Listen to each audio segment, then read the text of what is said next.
Bienvenue à toi dans ce 7e épisode du podcast de Keep Your Wings. Une mise au point avec mon boss Dominique s'impose, alors je me suis engagé dans un nouvel événement en sa compagnie. Pas de chance pour moi, mais ma nouvelle collègue m'horripile au plus haut point. Bienvenue à Clichéland, commence maintenant. Keep Your Wings, le podcast. Chapitre 7. Bienvenue à Clichéland. Ma relation avec Dominique à la suite du festival de nourriture européenne est quelque peu en dents de scie. Certaines de ses attitudes, réflexions et directives me mettent hors de moi. Je le perçois comme un homme qui délègue sans cesse, mais qui n'est pas capable de prendre son travail à bras-le-corps. Toute la durée de l'événement, mes collègues et moi-même ne l'aurons que trop peu croisé. Trop occupé à prévoir l'ouverture de son restaurant à Taichung, ce dernier a complètement négligé le festival. Cependant, lorsqu'il s'agissait de se plaindre du chiffre d'affaires ou de la mauvaise organisation des responsables du site, alors là, on n'entendait que lui. Je vais leur faire un procès si ça continue, vous allez voir, tout va s'arranger. Bref, à l'écouter, Dominique avait solution à tout. Cependant, aucun miracle ne s'est produit, et l'événement était un échec cuisant. Autant s'il n'était pas aussi présomptueux, j'aurais compris, mais là c'était clairement l'hôpital qui se foutait de la charité.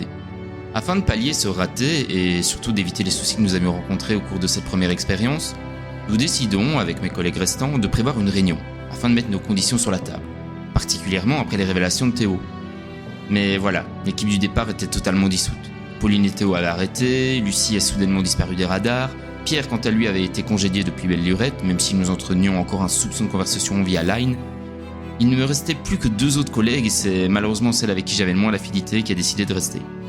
Mais, 24 ans, assez bruyante, très gamine dans son attitude, les cheveux orange comme le plumage du phénix, et qui ne cesse de raconter sa vie dans les moindres détails. Voilà donc mon second châtiment. Dominique, il faut qu'on parle. Malgré la rencontre prévue avec Dominique, toutes les revendications que j'avais notées sur ma feuille ont été entendues, mais jamais véritablement écoutées.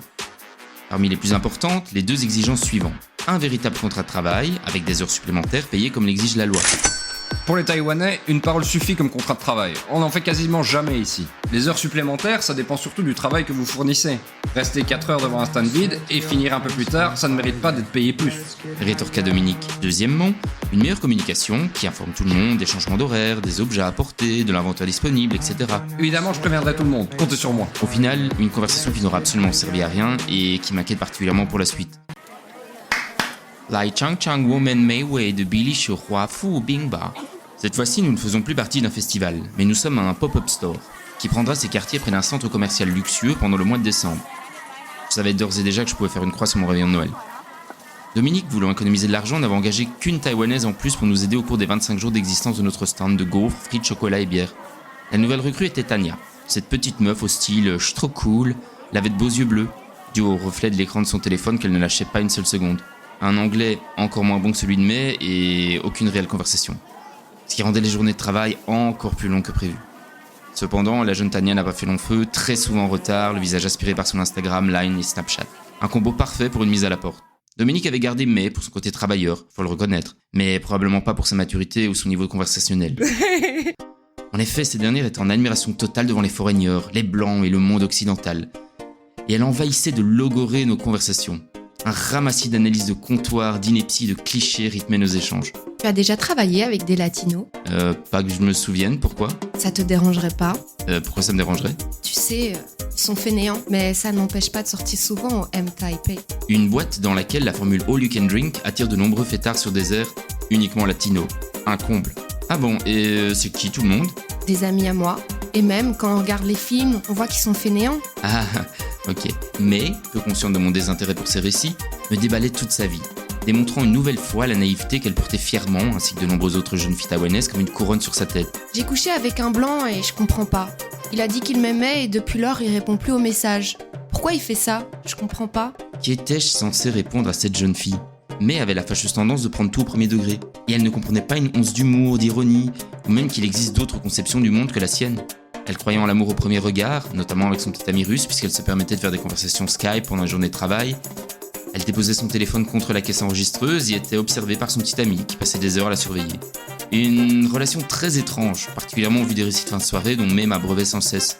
Elle était également inséparable de son amie Tara, une quadragénaire qui l'accompagnait lors de ses sorties, et dont la mission principale était probablement de goûter à toutes les queues occidentales qui se trouvaient sur son chemin. Ma première rencontre avec sa pote restera sans aucun doute gravée dans les annales. Mon amie ne parle pas anglais, mais elle veut savoir si tu veux coucher avec. Ah, répondis-je sur le même ton que Denis Brognard. Elle fait ça souvent, donc t'inquiète, elle le fait bien. M'avait rassuré, mais probablement la conversation la plus lunaire que j'aurais eue au cours de mon voyage à Taïwan. Une requête que j'ai déclinée étant donné que Tara n'était absolument pas mon style et que son comportement avait de quoi m'inquiéter. J'ai en mémoire une soirée où la donzelle s'était entichée d'un jeune adolescent de 15 ans lui pétrissant la bouche avec sa langue pendant de longues minutes, provoquant l'inconfort de nombreuses personnes apprenant l'âge de ces dernières. Chaque journée de travail, même raconter ses péripéties et celles de Tara. Un régal pour les oreilles. Tu étais indépendant avant? Tu gagnais beaucoup d'argent alors? Bah non, pas tant que ça.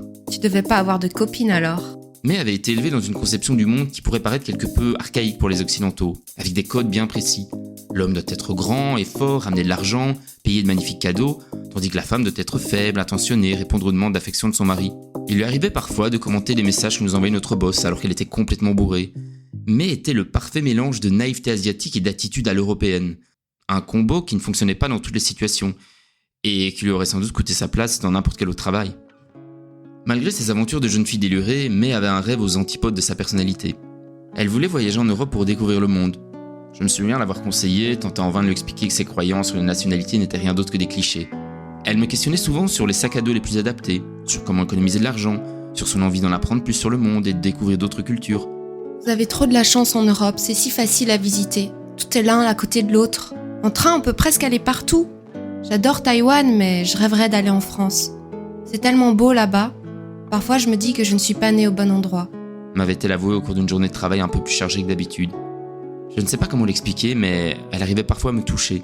Par ses rêves, son envie et sa naïveté quelque peu déconcertante. Mais bon, chasse est naturelle et elle revient toujours au galop. Ah, vous aimez les noirs, vous?